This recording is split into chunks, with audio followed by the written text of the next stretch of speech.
ዋጓን ዩቲዩብ ዋጓን ገነርስ ዋጓን አርሰናላውያን እንደምን አደራችሁ እንደምን ዋላችሁ እንደምን አመሻችሁ በያላችሁበት ሀገር ሰዓት አቆጣጠር እንደምን ከረማችሁ። ሳሚ ነኝ። ለማታውቁኝ የዩቲዩብ ቻናሌ ስም ሳሚ ገነር ይባላል። አዲስ ከሆናችሁና አርሰናልን የምትወዱ ከሆነ መጠብቃላችሁ ሰብስክራይብ በማድረግ ቤተሰብ መሆን ትችላላችሁ። እንዲሁም ነባሮች ላይክ ሼር እንዲሁም ኮሜንት ሴክሽን ላይ ሀሳብ አስተያየታችሁን በመስጠት ዩቲዩብ ቻናሌን ሞቅ ደመቅ እንድታደርጉ ስል በአክብሮት ጠይቃለሁ። በቅርቡ ደስ በሚሉ ቭሎጎች ለመምጣት ሀሳብ እንዳለኝ ከዚህ በፊት ነግሬያችኋለሁ። ሆፕፉሊ ባሰብኩት ልክ ያህል እሰራዋለሁ ብዬ አስባለሁ። ምክንያቱም የመጀመሪያ ቪዲዮ ስለሚሆን ሜቢ የተወሰነ ስህተቶች ወይ ቴክኒካል ኢሹ ምናምን ሊያጋጥም ይችላል። ሆፕፉሊ አሪፍ ቪዲዮ ይዤ ለመቅረብ ሞክራለሁ። እንግዲህ ተመልሰናል። በ38ኛ ሳምንት የእንግሊዝ ፕሪሚየር ሊግ የሲዝኑ የመጨረሻ ጨዋታ አርሰናል ከሜዳ ወጥቶ ሳውዝሃምፕተንን ነገ በዩኬ ሰዓት አቆጣጠር 4 ሰዓት ተኩል እንዲሁም በኢትዮጵያ ሰዓት አቆጣጠር 12 ሰዓት ተኩል የሚደረግ ጨዋታ ነው። እውነት ለመናገር ያን ያህል የሚያጓጓ ጨዋታ አይደለም። ምክንያቱም አርሰናል ኦልሬዲ ሁለተኛ ደረጃ ይዞ ማጠናቀቁን ኦልሞስት 90% አረጋግጧል። በጣም ሌስ ኦፖርቹኒቲ ነው ያለው። ሁለት ተሸንፎ ሲቲ ደግሞ ወደ 8 ጎል አይ ቲንክ አስቆጥሮ ካሸነፈ ነገር ነው ሶስተኛ ሊሆን የሚችል ኤኒዌይስ ሶስተኛም ቢሆን አምሳይን ቶትናም ዋንጫ በላ፣ አርሰናል ዋንጫ አልበላም። ሲዝኑን ያለ ዋንጫ አጠናቀቀን።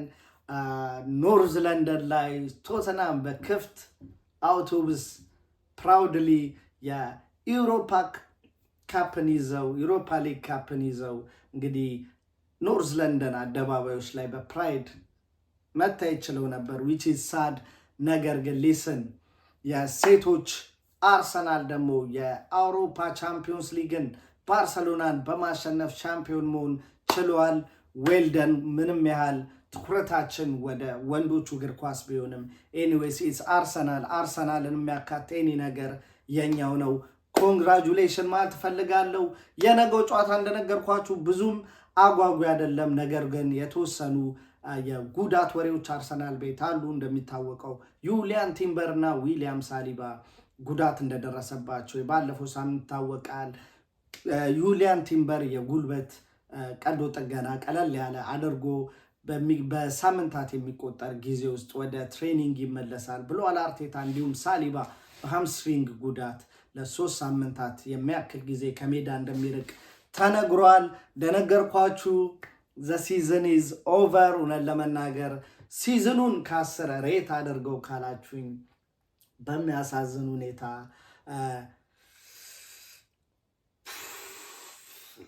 የጉዳቱን የዳኞቹን ከግምት ውስጥ በማስገባት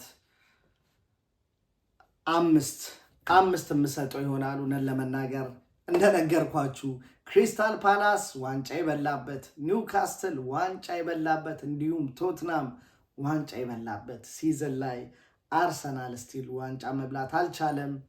ብዙ የሚወራ ነገር አለ።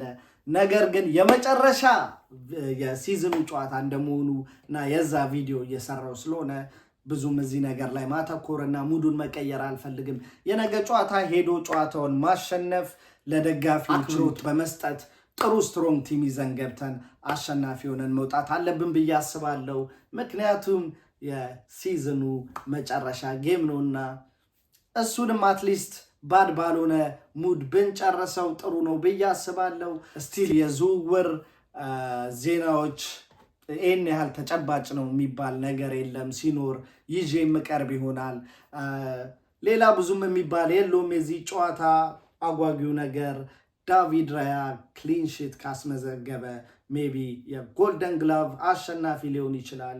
ይሄ ብቻ ነው አጓጊ ሊሆን የሚችለው። እንዲሁም ከጉዳት ተመልሶ የባለፈው ጨዋታ ላይ ተቀይሮ ሲገባ ያየነው ሃቨርትዝ ነገ ቋሚ ሆኖ ከጀመረና ግብ ማስቆጠር ከቻለ ለአርሰናል በሊጉ በዚህ ሲዝን ያስቆጠራቸውን ጎሎች ወደ 2 ዲጂት በመቀየር 10 ጎል ማድረግ ይችላል። እንዲሁም ሲዝኑን የአርሰናል ቶፕ ስኮረር ሆኖ የመጨረስ ቻንሱንም ያሰፋዋል። ምክንያቱም በ9 ጎል ቶፕ የአርሰናል ተጫዋች ግብ አስቆጣሪ የሚመራው ሃቨርስ ነው።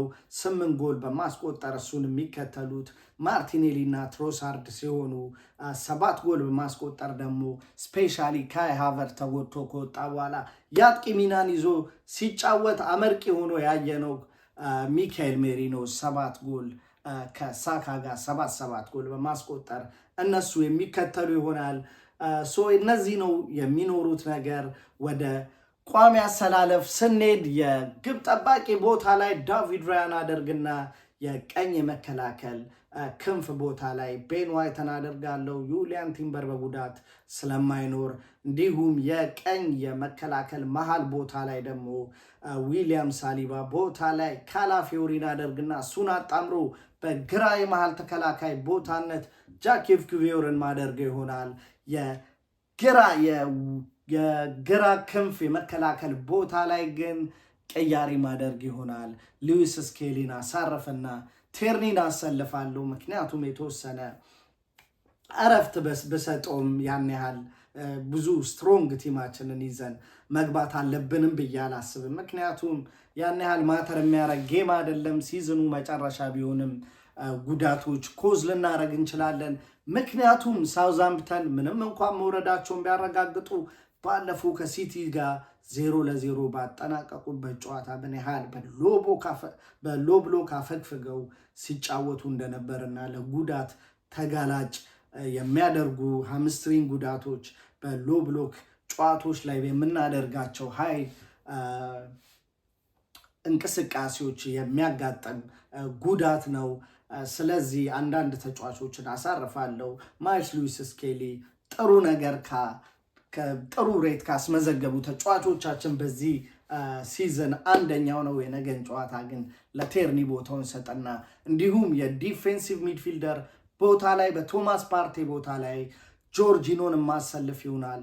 ጆርጂኖን ተከትሎ ደግሞ በኦዴጋርድ ቦታ ላይ ነገ ኢታን ንዋኔሪ 90 ደቂቃ ሲጫወት ማየት ፈልጋለሁ። ይሄ የኔ ስትሮንግ የሆነ ኦፒኒየን ነው። ዛሴ ኦዴጋርድ ቢያርፍ ያን ያህል ማተር የሚያደርግ ጨዋታ አይደለም። ሌሴት ኢታን ንዋኔሪ ምን ማድረግ ይችላል? ኔክስት ሲዝን ላይ አትሊስት ኢታን ንዋኔሪ እዛ ቦታ ላይ ጥሩ ነገር እንኳን የሚያሳየት የሚችል አይነት ተጫዋች ከሆነ በኦዴጋርድ ቦታ ላይ ማንን ማስፈረም አለብን የሚለው ያን ያህል አንገብጋቢ ኢሹ ላይሆን ስለሚችል፣ ከዛ በፊት ግን ደጋፊዎች በይፋ 90 ደቂቃ ተሰጥቶት እዛ ቦታ ላይ ሲጮት ማየት ፈልጋለሁ። እሱን አጣምሮ ዴክላን ራይስ ቢጫወት አይ ዶንት ማይንድ፣ መቀየርም ከፈለገ ይቻላል። ግን እኔ ዴክላን ራይስ እንላለሁ። ወደ ፍሮንት 3 የፊት አጥቂ ቦታዎች ላይ ስንመጣ በቀኝ የማጥቃት ክፍል ላይ ቡካዮ ሳካን አደርግና የግራ የማጥቃት ክፍል ቦታ ላይ ማርቲኔሊን አድርጌ የፊት ስትራይከር ቦታ ላይ ደግሞ ካይ ሃቨርስን ማየት ፈልጋለሁ። እንዴት ነው ከጉዳት በኋላ ምን አይነት አቋም ላይ ይገኛል የሚለውን ለማየት፣ እንዲሁም ቶማስ ፓርቴ በሰጠው አስተያየት ላይ ማን ነው ከአርሰናል አንደርሬትድ የተደረገ ተጫዋች ተብሎ ሲጠየቅ ካይ ሃቨርስ ሲል መልሷል። አይ ዶንት ኖ ካይ ሃቨርስ ትሬዲንግ ቦታ ላይ ምን አይነት ነገሮች እንደሚያሳይ፣ ሆፕፉሊ ጥሩ ነገሮችን ለአርሰናል እያሳየ አትሊስት ጥሩ ቤንች መሆን የሚችል ተጫዋች ሆኖ ለስኳድ ፕሌየርነት ራሱ ኪፕ ብናደርገው ደስ ይለኛል። ምን ይታወቃል የነገ ጨዋታንም ላይ 3 ጎሎችን አትሪክም ሰርቶ ከሳውዲ ኢንተረስት ሊመጣ ይችላል። አም ጆኪን ኤንዌስ ይሄን ይመስላል የቤስት 11 ግምቴ። ወደ ስኮር ፕሪዲክሽን ወይም ደግሞ የውጤት ግምት ሳልፍ አርሰናል የነገውን ጨዋታ 4-0 በሆነ ውጤት ያሸንፋል ብዬ ገምታለሁ። ምክንያቱም እንደምታውቁት አርሰናል የሲዝኑ የመጨረሻ ጨዋታ ስፔሻሊ ምንም ትርጉም ከሌለው ጨዋታው the best team in the world ግን የሆነ ፕሬዠር የሚኖረው ጨዋታ የዋንጫ የሆነ ትርጉም የሚኖረው ጨዋታ ላይ ግን ፕሬዠሩ ተጫዋቾቻችን ላይ ቲማችን ላይ ይታያል። አይኖ እየተቀየረ መጥቷል። ግን አንድ ስቴፕ ከፍ ብለን ዋንጫ ወደ መሳም መሸጋገር አለብን። ይሄ የሚቀጥለው ሲዝን ተስፋዬም ምኞቴም ነው፣ የምናየው ይሆናል። ለዛሬ የነበረን ቪዲዮ ይህን ይመስላል። አማውት ፒስ